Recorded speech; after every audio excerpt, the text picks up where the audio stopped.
इस वक्त हम मौजूद हैं इस्लामाबाद हाई कोर्ट में। इस्लामाबाद हाई कोर्ट में आज बड़ी ड्रामाई सूरत हाल थी।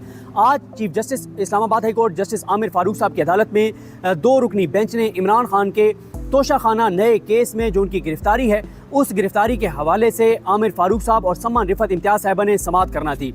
आज 12:42 पर 2 जजेस आए और जब दोनों जजेस आके कमरा अदालत में बैठे तो कमरा अदालत खाली था, वकला की बड़ी तादाद मौजूद नहीं थी। टोटल कमरा अदालत में 18 से 20 लोग मौजूद थे, जिनमें अक्सरियत सहाफ़ियों की थी। पीटीआई से सिर्फ 4 से 5 लोग थे, जिनमें 2 मेन वकील थे, इंतजार हुसैन पंजोता साहब और खालिद यूसुफ चौधरी साहब, और शिबली फराज साहब जो हैं सेनेट में अपोजिशन लीडर, वो मौजूद थे। तो हुआ ये कि जैसे ही आमिर फारूक साहब और सम्मान रिफत इम्तियाज साहब आकर बैठे तो रोस्टम पर आए इंतजार हुसैन पंजोता और साथ उनके खालिद यूसुफ चौधरी थे। खालिद यूसुफ चौधरी जो हैं ये इमरान खान साहब की लीगल टीम का हिस्सा हैं और कश्मीर से मेरे ख्याल कोर कमेटी में ये वाहिद मेंबर है और सबसे कम उम्र ये मेंबर हैं और बड़ी मेहनत करते हुए हमें यहाँ पे अदालतों में नजर आते हैं। इमरान खान के केसेस में बड़ी भाग दौड़ करते हैं, अभी भी बल्कि थोड़ी देर पहले ही यहाँ से गए हैं, हालांकि काफी देर हो चुकी है, कुछ और चीजें फाइल वो कर रहे थे। तो जैसे ही रोस्टम पर आए पंजोता साहब, तो पंजोता साहब से आमिर फारूक साहब मुखातिब हुए। जी पंजोता साहब, इंतजार हुसैन पंजोता ने कहा कि इमरान खान की हिदायत पर आपके खिलाफ रेफरेंस दायर किया गया है सुप्रीम जुडिशल काउंसिल में और इमरान खान ये चाहते हैं कि आप उनका केस मत सुने। इमरान खान ने आप पर अदम एतमाद किया है। आमिर फारूक साहब बोले और आमिर फारूक साहब मेंटली तैयार होकर आए थे, उन्हें पता था, ज़ाहिर है मीडिया रिपोर्ट्स भी थी, उन्हें पता था पहले से। आमिर फारूक साहब ने फौरन कहा कि ये रिक्यूजल की कोई वजह नहीं है, ये कोई वजह नहीं है, ये कोई वजह नहीं है। आमिर फारूक साहब ने 2 टोक इनकार किया, साफ साफ इनकार किया बेंच से अलग होने से। उसके बाद आमिर फारूक साहब ने कहा कि सलमान सफदर साहब से कहें कि आकर मेरिट पर दलाइल दें, ये एक नया ट्रेंड शुरू हो जाएगा। नो, सलमान सफदर साहब से कहें कि सुप्रीम कोर्ट का इससे मुताल्लिक फैसला पढ़कर आ जाएं। उसमें लिखा है कि ऐसी सूरत हाल में अदालत को क्या करना है। उन्होंने उस केस का टाइटल और जो भी उसका नंबर है वो भी उन्होंने आमिर फारूक साहब ने उनको बताया, लेकिन मैं तो याद नहीं रख सका।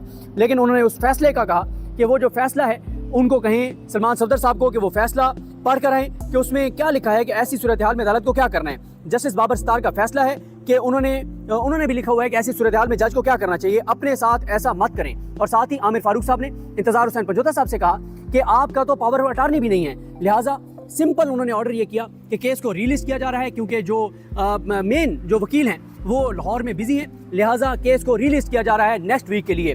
ये हुआ कमरा अदालत में 1 मिनट और तकरीबन 15 से 16 सेकंड्स की टोटल ये कार्रवाई थी। और ये कहते ही आमिर फारूक साहब ये ऑर्डर डिक्टेट कराते ही कमरा अदालत से उठकर चले गए।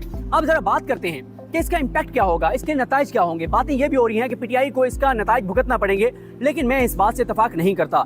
देखें, आमिर फारूक साहब के खिलाफ जो रेफरेंस है वो इमरान खान साहब ने जेल में साइन किया। साइन करके इमरान खान साहब ने जेल इंतजामिया को कहा कि ये रेफरेंस सुप्रीम जुडिशल काउंसिल को भिजवा दिया जाए, लेकिन हुआ ये कि वो रेफरेंस अभी तक जेल इंतजामिया ने सुप्रीम जुडिशल काउंसिल को नहीं भिजवाया। अभी तक इतलात ये है कि उन्होंने नहीं भिजवाया, लेकिन इमरान खान साहब की लीगल टीम ने उसका, उनके पास ज़ाहिर है कॉपी तो मौजूद थी, उन्होंने उसके साथ वकालतनामा लगा के और इतलात हैं कि वो सुप्रीम जुडिशल काउंसिल को भिजवा दिया है। लेकिन अब वो 24 सफ़ात का रेफरेंस सामने आ चुका है, उसमें बहुत सी नए इंकशाफात हैं, नई चीज़ें हैं, बहुत सी चीज़ें लिखी गई हैं कि आमिर फारूक साहब ने इमरान खान के किस केस में क्या किया, कितनी एडजमेंट्स थी, किस तरह से आमिर फारूक साहब ने उसको डिले किया और फिर नीचे से इमरान खान की गिरफ्तारी हो गई और इमरान खान के केसेस गैर मौसर हो गए। ये बातें, उसकी तफसीलात मैं आपको सारी बताऊंगा, लेकिन ये आपको बता सकता हूँ कि ये जो एक तासर है, हमारे बहुत से दोस्तों का ये ख्याल है कि पीटीआई की ये गलत मूव है, पीटीआई को नहीं करना चाहिए। लेकिन मेरी इतला ये है कि जिस दिन इमरान खान साहब की 13 जुलाई को तोशाखाना के नए केस में गिरफ्तारी डाली गई, तो उस दिन इमरान खान के सब्र का पैमाना लबरेज हो गया और उस दिन इमरान खान ने अपनी लीगल टीम को कहा कि enough is enough, Aamir Farooq साहब पर अदम एतमाद करें। मैं ये चाहता हूँ कि मुझे नुकसान होता है हो जाए, लेकिन तारीख में कम अज़ कम हम ये बता सकें कि हमने आमिर फारूक साहब पर अदम एतमाद किया था। ये वो मामला है जिस पे आपको याद होगा मैं 2-3 व्लॉग्स कर चुका हूँ, जिसमें हमारे दोस्त एहतशाम क्यानी साहब, उन्होंने बड़ी जबरदस्त ट्विटर के ऊपर टाइमलाइन लिखी थी। इमरान खान साहब जिनको 5 मेन केसेस में सजाएं हुई, पहले तोशाखाना फौजदारी केस में, फिर साइफर केस में, फिर तोशाखाना नैब रेफरेंस में, फिर इद्दत केस में, और फिर अलकादिर भी चल रहा है, उसमें सजा तो नहीं हुई लेकिन सजा हो जाएगी। लेकिन इसमें हुआ ये कि एक और नोटिस इमरान खान साहब को और बुशरा बीबी को मौसूल हो गया मई में आमिर फारूक साहब इनको इमरान खान साहब और बुशरा बीबी को जब ये नोटिस मौसूल हुआ, एक और नया तोशाखाना केस, तो उस नोटिस को बुशरा बीबी साहिबा ने और इमरान खान साहब ने इस्लामाबाद हाई कोर्ट में चैलेंज कर दिया। 2 मई को चैलेंज किया गया, 8 मई को पहली समाअत हुई, 8 मई से मामला एडजन हुआ 15 मई के लिए। 15 मई के बाद 4 बार इस केस की तारीख جو ہے وہ مقرر کی گئی اور چاروں بار کسی نہ کسی وجہ سے یہ کیس عامر فاروق صاحب نے نہیں سنا. اور پھر کیا ہوا, پی ٹی آئی نے ارلی ہیئرنگ کی ایک درخواست ڈالی, عامر فاروق صاحب نے وہ درخواست سنی اور کہا کہ بالکل آپ ٹھیک کہہ رہے ہیں, یہ کیس جلدی سننا چاہیے, اور پھر بھی نہیں سنا.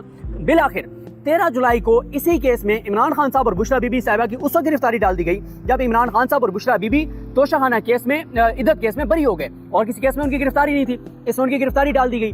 تو اس کے بعد یہ ہوا کہ عامر فاروق صاحب نے 13 جولائی کو اس کیس کو, جو کیس 15 مئی کو ڈیسائیڈ ہونا تھا, اس کی تاریخ 17 اکتوبر ڈال دی.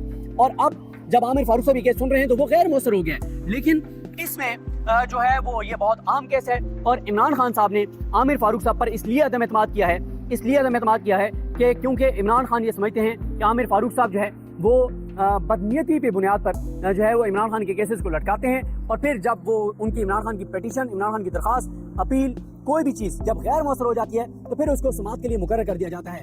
اب آتے ہیں اس پوائنٹ کے اوپر, جو لوگ یہ سمجھتے ہیں کہ اس کا نقصان ہوگا. میں سمجھتا ہوں کہ بالکل کوئی نقصان نہیں ہوگا, پی ٹی آئی کو اس کا بالکل کوئی نقصان نہیں ہوگا. اس کی ریزن یہ ہے کہ عامر فاروق صاحب کے لیے اب بہت مشکل صورتحال ہے. اگر عامر فاروق صاحب عمران خان کے کیسوں میں کوئی ایسا فیصلہ دیں گے جو کہ پورے پاکستان کو نظر آ رہا ہوگا کہ یہ فیصلہ درست نہیں ہے, تو اس میں پھر یہی ہوگا کہ دیکھیں عمران خان ٹھیک کہتے تھے کہ عامر فاروق صاحب میرے کیسز نہ سنیں, میں نے ان کے خلاف ریفرنس دائر کیا ہوا ہے. اب انہوں نے ایک نفرت میں اور بغض میں اور انتقام کے طور پر عمران خان کے خلاف فیصلہ دیا ہے. دیکھیں عامر فاروق صاحب کا معاملہ یہ ہے کہ عامر فاروق صاحب نے 2031 تک چیف جسٹس اسلام آباد ہائی کورٹ رہنا ہے, اور اگر وہ سپریم کورٹ چلے جاتے ہیں تو 3 سال ان کی مدت بڑھ جائے گی. 2034 تک وہ عدلیہ میں رہیں گے, یعنی پھر وہ اگر وہ جب بھی سپریم کورٹ چلے جائیں تو 2034 تک ان کو سپریم کورٹ رہنا ہے. یعنی عامر فاروق صاحب کا 10 سالہ عدالتی کریئر ابھی رہتا ہے. لہٰذا عامر فاروق صاحب جو ہے, میرا نہیں خیال کہ وہ اب بہت زیادہ اس طرح سے چیزیں جو عمران خان اور پی ٹی آئی کے تحفظات ہیں وہ چیزیں کر پائیں گے, کیونکہ عامر فاروق صاحب کو یہ بھی پتا ہے کہ اب یہ معاملہ انہوں نے اگر آگے سپریم کورٹ جانا ہے تو سپریم کورٹ میں آپ نے دیکھ لیا کہ کن ججز کو لے جایا جا رہا ہے اور کن ججز کو نہیں لے جایا جا رہا. ہمارے دوست, ہمارے سینئر جن سے ہم سیکھتے ہیں, آپ سب ان کو سنتے ہوں گے, حسنات ملک صاحب نے ایک ویلاگ میں یہ بات کی تھی کہ اگر عامر فاروق صاحب ایسے فیصلے کرتے رہیں گے جو نون لیگ کو بڑے پسند ہوں گے, جو حکومت کو بڑے پسند ہوں گے, جو اداروں کو بڑے پسند ہوں گے, پھر تو عامر فاروق صاحب کو کبھی بھی سپریم کورٹ نہیں لے جایا جائے گا, اس لیے کہ عامر فاروق صاحب کی یہاں ضرورت ہے.